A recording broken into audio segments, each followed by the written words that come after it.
My dad told me I wasn't invited to Thanksgiving. When I asked why, my mom hesitated, then said, "Your brother's bringing his girlfriend." He says, "Your blue-collar job would embarrass him. He doesn't want people to think you're related." I stood there holding a pie I baked for them, still warm in my hands. She looked at it, then looked away. "This is no place for people like you." I didn't scream. I didn't cry. I just said, "I understand."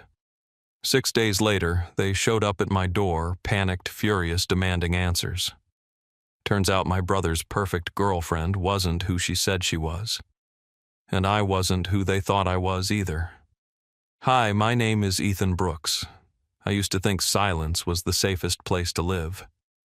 That if I stayed quiet, maybe they'd leave me a little dignity. But what they took instead was everything else. I'm about to share something close to my heart.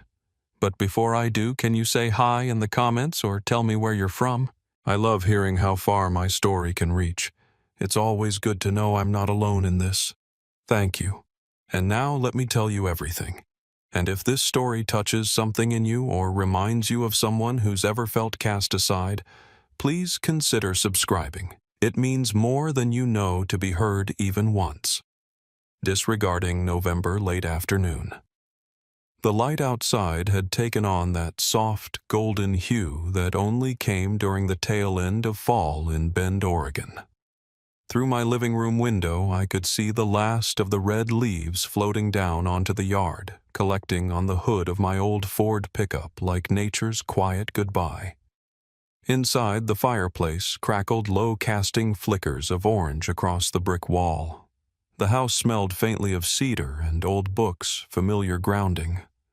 I sat at the wooden coffee table, folding the last corner of the paper around the box I'd been working on for days. Inside was a soft hand-knit scarf I'd made for my mom, light gray with deep blue edges, the same shade as her eyes when she was happy. Alongside it, I'd tucked an old first edition of Early Legends of Baseball I'd found at a used bookstore downtown. It still had the yellowed price tag on the inside cover. My dad would love it, I was sure. I ran my hand along the edge of the box, smoothing the twine I'd tied in a cross. It wasn't fancy, but it was honest, like everything else in my life. With the box sitting neatly on the table, I picked up my phone and dialed the number I knew by heart. The line rang twice before Mom answered, constrained. "Hello," she said, her voice breathy like she hadn't expected me to call, trying to sound casual. "Just wanted to check what time I should swing by on Thursday. I've got something for you and Dad." Then there was a pause too long to miss. "Ethan Brooks," she began, and my stomach already knew. "I think it's best if you don't come this year." Silence clamped around me like cold steel. "Is everything okay?" I asked, slowly. "It's just Brandon wants the dinner to go smoothly. It's important to him. He's introducing someone special." And I waited. She sighed. "He said he didn't want you there, said your line of work doesn't exactly fit the image. He called it not a place for losers." I nodded to myself. My voice came out steady, far steadier than I felt. "I understand." "I'm sorry," she whispered. But I could tell she wasn't sorry for what had been said, only that I'd heard it. I ended the call. The room suddenly felt colder. I stared at the box on the table. The twine looked too neat, too optimistic now. I reached for my coffee mug and took a sip. Black, bitter, still warm. Outside, the last red leaf on the maple branch fluttered, then let go. As I sat down on the edge of the couch and looked at the fire, now a dim bed of embers. There was no anger, just a still ache settling in my chest, the kind that made you wish you hadn't hoped in the first place. I took a walk the next morning, boots crunching over a path of half-frozen leaves behind my house. The trail led into the woods, the same stretch of trees I used to wander as a kid when the world inside the house felt too loud, too sharp. There was a hill behind the old barn. At the top stood a gnarled apple tree, long since overgrown but still standing. I hadn't been up there in years. I stopped at the base of it now, shoving my hands into the pockets of my flannel. The bark was cracked, the branches half bare. A single bruised apple lay in the grass near the roots. When we were kids, Brandon and I used to climb this very tree. He was always faster, bolder, louder. He'd reach the best apples at the top while I waited below, picking through the ones that had already fallen. I'd tell myself they tasted just as sweet, but I knew they didn't. It had always been like that. Brandon got the new clothes, the private music lessons, the robotics camp one summer, while I stayed home and helped Dad repaint the fence. Mom used to say, "He's got potential, that one." You can't teach charm like that. Then she'd turn to me and ask, "Why don't you try something bigger? Ethan Brooks, don't you want more?" And Dad, he didn't say much, but he didn't need to. The look he gave me the day I said I wanted to be a plumber said it all. Disappointment cloaked in polite silence. But I stuck with it. I went to trade school. I got my license. I built my own client list. It wasn't glamorous, but it was mine. Then came the twist. I never told anyone. When Brandon got into college, he bragged about the scholarship he landed, how he'd done it all himself. But the truth was, he hadn't. I'd slipped $2,500 from my savings into his tuition account during his first semester. No one ever noticed. No one ever asked. At his graduation party, Mom gave a toast about how proud she was of Brandon's independence. Dad clapped him on the back like he was the next Rockefeller. They never mentioned me. I remember standing in the back of the yard holding a plastic cup of warm punch, wondering how I could feel like a stranger in my own family. A year later, I drafted a business plan. It wasn't flashy, just a simple proposal to expand my services, bring on an apprentice, maybe invest in a small workshop downtown. I showed it to Dad. He read half a page, handed it back, and said, "Don't overreach, Ethan. You're not really built to run things." I folded the paper and never showed it to anyone again. Now, staring up at the crooked limbs of the apple tree, I realized something. I'd been climbing the same tree my whole life, just on the wrong side. No matter how high I reached, the good fruit was always picked before I got there. I headed back down the hill, the wind cutting through my jacket. My breath came out in clouds. Back in the garage, I sat in the truck, closed the door, and just sat in silence. No radio, no engine, just me and the air. I wasn't shocked that Brandon didn't want me at dinner. I was just surprised they finally said it out loud. They'd always left me out. This year, they just stopped pretending. And somehow, that hurt more. 9 years ago, I was just a guy with calloused hands and a wrench in my back pocket working odd plumbing jobs across the city. One afternoon, I got called to a leaky office sink in a cramped financial firm downtown. That's when I first met Lauren. She was wearing glasses too big for her face, her hair in a loose braid flipping through a spreadsheet. She looked up, offered a tight smile, and said, "Don't worry about the mess. I've been dealing with leaks in the numbers all morning." No disgust when I wiped oil on my jeans. No backhanded, "Why didn't you go to college?" Just curiosity. After that, she started inviting me for coffee downstairs after work. Not in a flirty way, more like she genuinely wanted to know who I was, where I came from, what I dreamed of. No one had ever asked before. Most people looked at me and saw a trade. She looked and saw a person.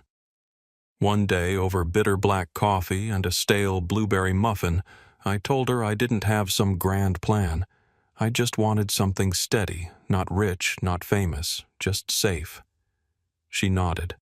Then start small, buy a piece of something that grows. She talked about compound interest like it was magic. Helped me set up a brokerage account. Walked me through ETFs, REITs, the S&P 500. She told me not to check it every day. Just water it like a plant and leave it alone. So I did. I started with $300, then $500.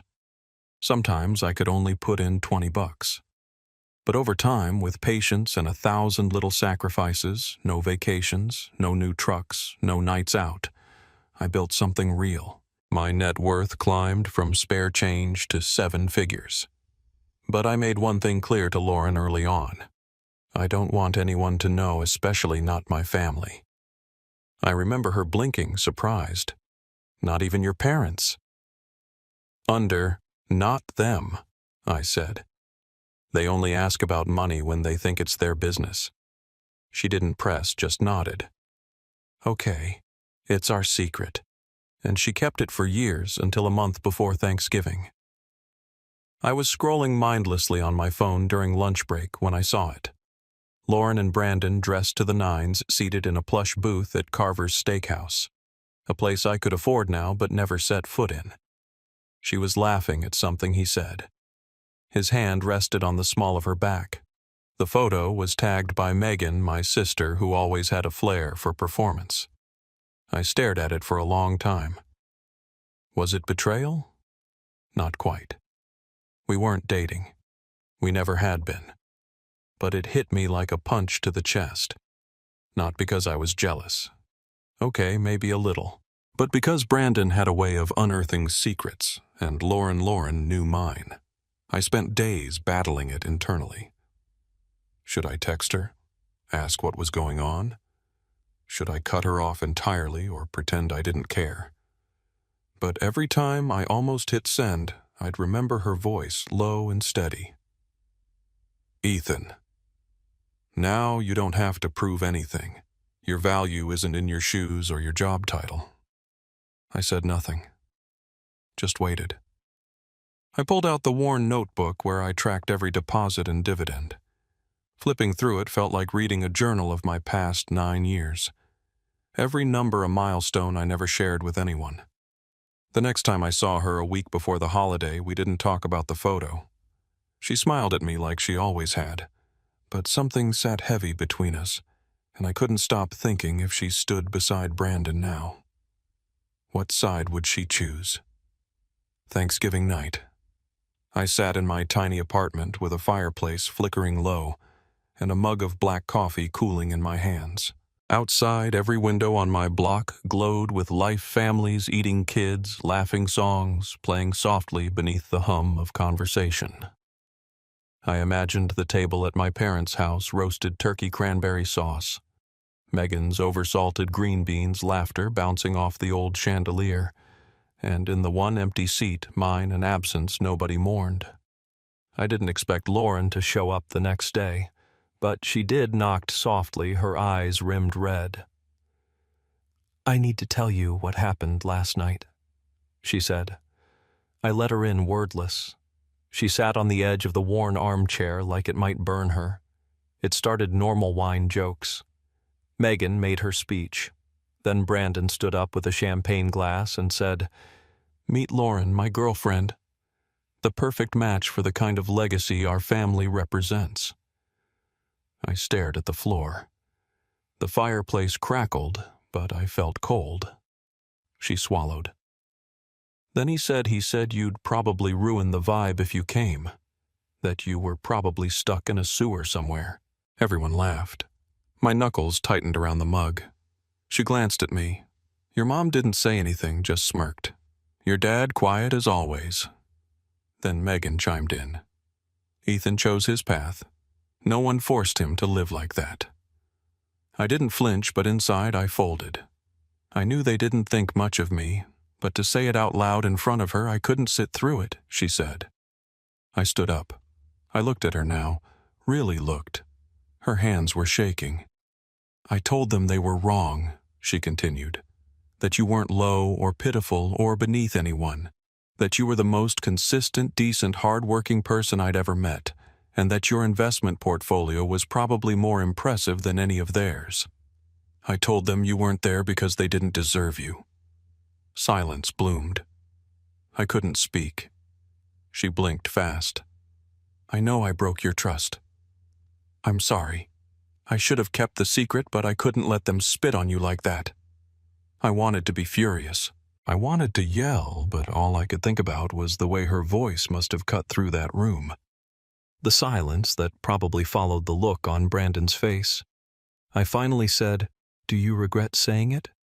She met my eyes. No, but I think it changed things. Now they know, and they're not going to apologize. They're going to come crawling, smiling like they're proud of you. And really, I finished, they'll want a piece. She nodded. I stepped out onto the porch that night. The sky was ink-black stars, pricking the cold air. I'd spent years working in silence, building a life from scratch. Now all it took was one dinner I didn't attend for the whole thing to shatter. Not the money, not the truth, the illusion that maybe, just maybe, I could belong without paying a price. But that illusion was gone now, and I was finally free. It was a quiet Sunday afternoon, 6 days after Thanksgiving. I was under my truck, changing the oil, the gravel cold beneath my back, when the familiar crunch of luxury tires rolled up my driveway. I wiped my hands on a rag and sat up. There it was, Brandon's sleek black Audi, shining with arrogance, parked right up against the wooden fence I had built with my own hands. The doors opened in sequence like a scene from a play they'd rehearsed. My brother adjusting his cufflinks, Megan smoothing out her designer coat, and Patrick trailing behind, eyes scanning the land like he was sizing up a development property. Not a smile, not a hello, not even a how are you? Brandon spoke first. So you're good at investing. Huh? Real impressive. Keeping that from us. Bit selfish, don't you think? Megan didn't wait a beat. Families share blessings. This is the time to collaborate. Patrick chimed in, his tone too rehearsed. Let's not make things difficult, Ethan. We're here in good faith. Not a single one of them asked how I'd been, how I'd managed, or if I needed anything. All I heard were phrases like portfolio opportunity, retirement strategy. Their eyes didn't see me. They saw the digits next to my name. Then Brandon reached into his coat and pulled out a thick folder. I've drawn up a proposal. You bring the capital. I bring the network. We could really scale this. I took the folder, barely glanced inside. Legal jargon and percentages, vague projections, zero soul. I looked him straight in the eye. And if I had no money, Brandon didn't flinch. Then I guess you'd still be under that truck patching pipes while it rains. I turned toward the house, ready to walk away, when Mom stepped forward. We didn't come to fight. Let's remember, we're family. We've overcome so much before. I cut her off. Mom, you spent 18 years wishing I'd disappear. You looked at me like I was the dust under Brandon's shoes. I stopped trying to please you the day I realized your love had terms. Megan's voice cracked. We didn't come for this. We came to support you. I faced her. No. You came for numbers, for access. I'm not a stock to be leveraged. I'm your brother, and you never cared until I became profitable. Brandon's temper finally snapped. Don't be a fool. You think you're invincible now. Keep pushing us, and you'll find out what it feels like when the whole world stops believing in you. Patrick sighed, grabbed Megan's elbow. He's always been like this, he muttered as he turned to go. Megan's eyes filled with tears. You're tearing this family apart. I opened the front door and pointed to the driveway. If you came here from money and not from me, then consider me no longer part of the story you keep rewriting. They didn't argue. The door clicked shut behind them. Their steps faded into the gravel, replaced by a silence so thick it rang in my ears. In that quiet, I stood still, hand on the doorknob, feeling something hollow and enormous peel away inside me. For the first time, I was no longer the son trying to be accepted. I was simply free, and suddenly that freedom felt heavier than chains. 3 weeks later, I got a message from a former client. Hey, Ethan, you okay? Just saw what Brandon posted. My gut clenched before I even opened the app. There it was, a long post filled with polished outrage and curated sincerity. A photo of me in work clothes, hands smudged with grease, taken without my knowledge. Brandon's caption read, Safeguard who you trust. Some hide behind toolboxes and blue-collar charm. Not every dollar is clean. Not every brother is honest. Underneath it, unending money talk. turbulence hacked betrayed by blood. Within hours, local forums in Bend, Oregon picked it up. Whispers turned into comments, comments into posts, posts into threads. In his next post, Brandon got bolder. He hinted that I had ties to questionable sources of capital, claiming my investment success came suspiciously fast and with no clear explanation. He suggested I'd been laundering money through renovations. The damage was swift. 4 longtime clients canceled upcoming work. One of the biggest contracting partners I'd worked with for years emailed to pause all collaboration pending further review. When I walked into the corner grocery store, the woman who used to slip me free apples didn't even meet my eyes. She rang up my items wordlessly. A childhood friend texted, "I don't think it's true, but it's messy. I can't get involved. Hope you understand." I stared at that message longer than I should have because I did understand. That's what hurt. Then came the calls from my mother. She sobbed over the line. "Ethan, why won't you just apologize to Brandon? He's hurting too. If you share a little, all this can calm down." She called it peace. I called it a payoff. Then a letter came from Dad. Handwritten 2 pages, double-spaced. "You're destroying the values this family stands for. Reputation matters. If you keep this up, we'll all fall with you." Not once did he ask how I was doing, if I was safe, if the lies were costing me more than work. I sat in the garage that night alone under the flickering fluorescent light. The cold bled through the concrete into my spine. I stared at the for sale sign I had half written for the house, folded it, unfolded it. I looked to the truck beside me. Maybe it's time to leave Bend, Oregon. Start somewhere no one knows the name Ethan Brooks. Next door, Christmas lights blinked on warm and rhythmic. My house remained dark, silent. I wasn't losing because I'd made mistakes. I was losing because no one had stayed long enough to see the truth of me, except myself. Maybe that would have to be enough. I got her text at 9:17 a.m. "Meet me at Riverbend Cafe. I think you need to hear this." No emojis, no explanations, just Lauren. By the time I got there, the cafe was nearly empty.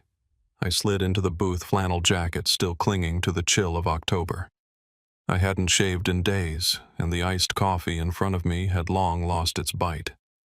It just sat there like me, flat, bitter, unfinished. Lauren was already waiting, her hair tied back, face pale but composed. She didn't ask how I'd been. Instead, she leaned forward and said, "Brandon hired a lawyer. I found out through an old colleague who still works at his firm. They're building a case alleging you're laundering money." I didn't speak. Not because I was guilty, but because I knew how truth works around here. Slow quiet, easily drowned by louder lies. "They're reviewing old bank statements trying to frame your investments as illegal shell company nonsense offshore accounts." I closed my eyes. "He's spinning your silence into guilt," she said softly. I let out a bitter laugh. Of course he is. That's what Brandon does. He weaponizes doubt. Lauren looked at me for a long moment. Then she reached into her tote and pulled out a legal pad. "I can help.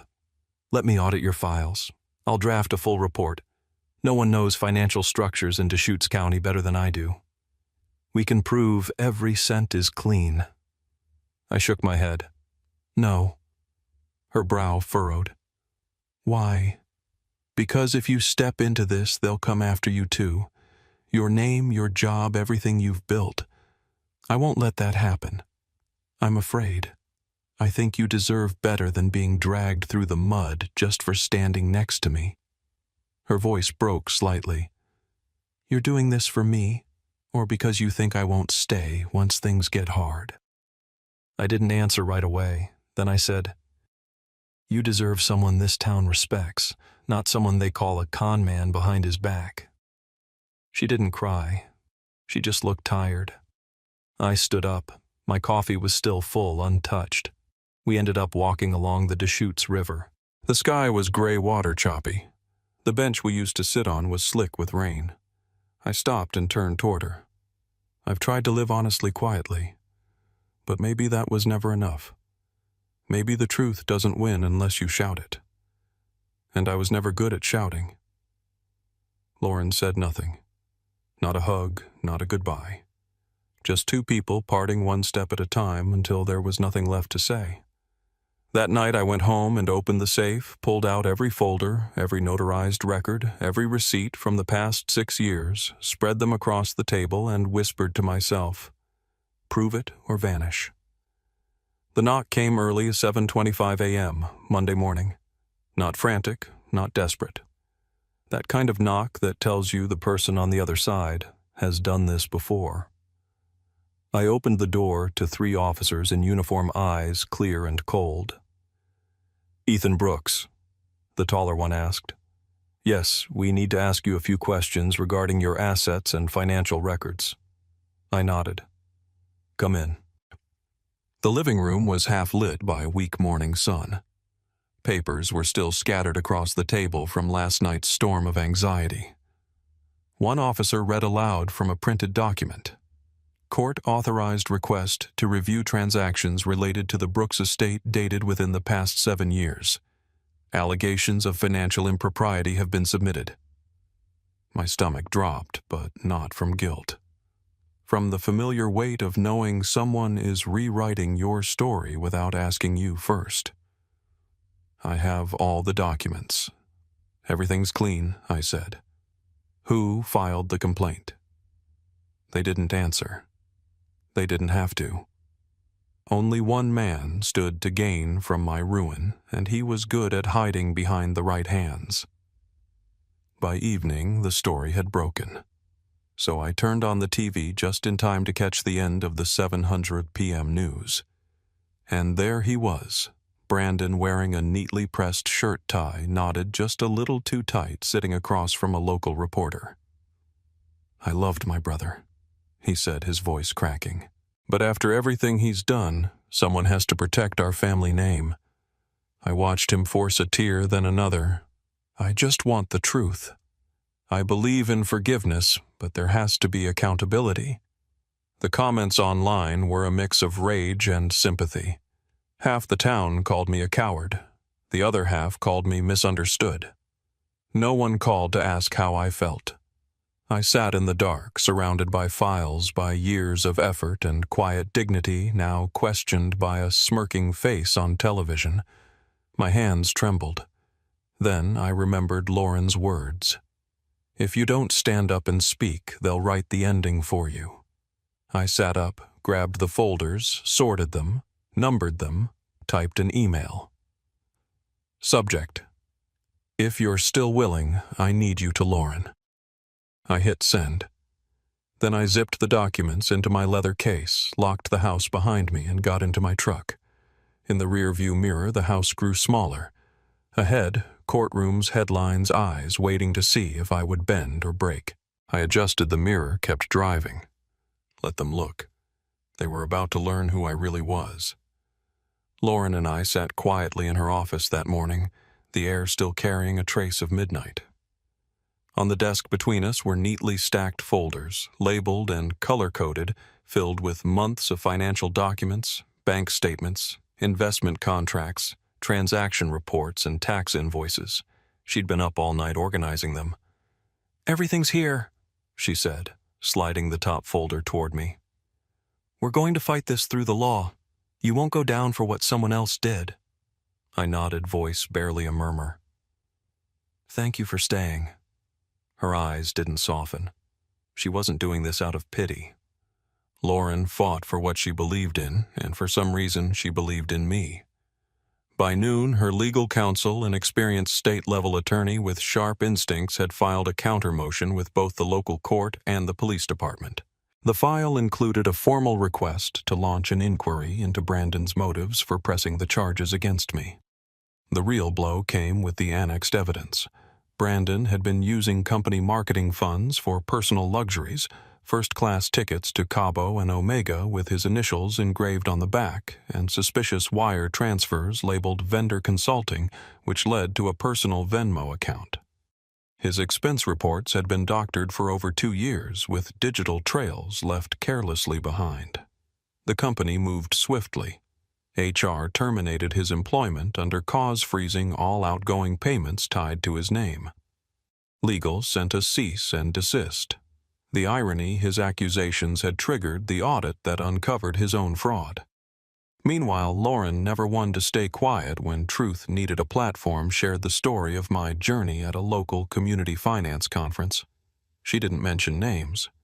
She didn't need to. Her words were precise. Some of us build wealth the hard way with hands, patience, and dignity, and when they come for you, you stand. It made its way online. I didn't even know it had been recorded, but within 3 days I began receiving messages. People I hadn't heard from in years. Clients from my repair business asking to be added back to the schedule. A retired professor mailed me a letter handwritten. You reminded me what integrity looks like. The tide had turned. When we stood before the judge for the preliminary hearing, he flipped through the paperwork, set the file aside, and said, "There is no criminal basis for proceeding against Mr. Ethan Brooks. The court sees no fraud, only a poorly handled investment by a third party." The courthouse, I paused on the steps. The sky was pale with early spring, and the light rested on my shoulders the way it hadn't in years. Not heavy, not demanding, just light. That evening, Brandon showed up outside my gate. He looked like a man who'd run out of places to be angry. "I messed up," he said quietly. "I just wanted to be seen." I didn't open the gate. I handed him a sealed envelope through the iron bars. My handwriting was clean. No anger in the loops. "I don't hate you, but I don't have space in my life for people who only knock when they want something." He stood there for a while, then walked away. Lauren stood behind me, her hand finding mine without a word. And for the first time, I didn't feel the need to explain who I was to anyone. I already knew. 11 months later, in the blush of autumn, I married Lauren. We chose a small hillside chapel, old and cedar-scented. Nothing extravagant, just white chrysanthemums tied to pews with twine and garlands of pine across the altar. It was peaceful, intimate. Our guest list was short.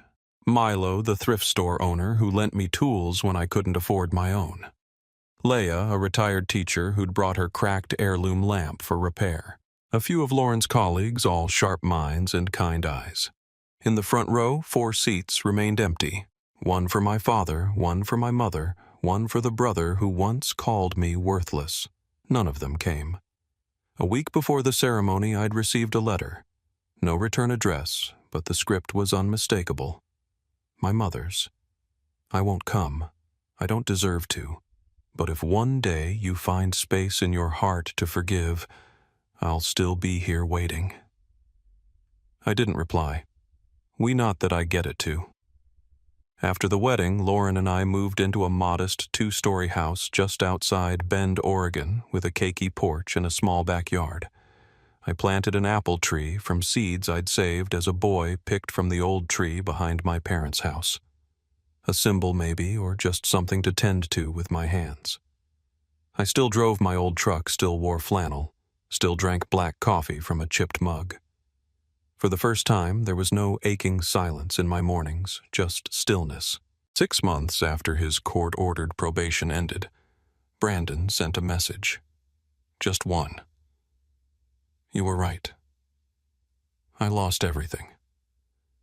But I found myself in the rubble." I read it once. I didn't answer. Not because I held a grudge, but because I'd learned that not every relationship needs a resolution. Some truths settle best in silence. One morning, Lauren and I stood by the kitchen window. The apple tree had bloomed, 5 pale pink flowers trembling in the breeze. Peace. I rested my hand on the sill and said, "You're the family I was always searching for." She smiled, leaning into my shoulder. "And you're home, Ethan." No applause, no audience, just coffee brewing in the kitchen, and the quiet certainty that we had made it to the other side on our own terms.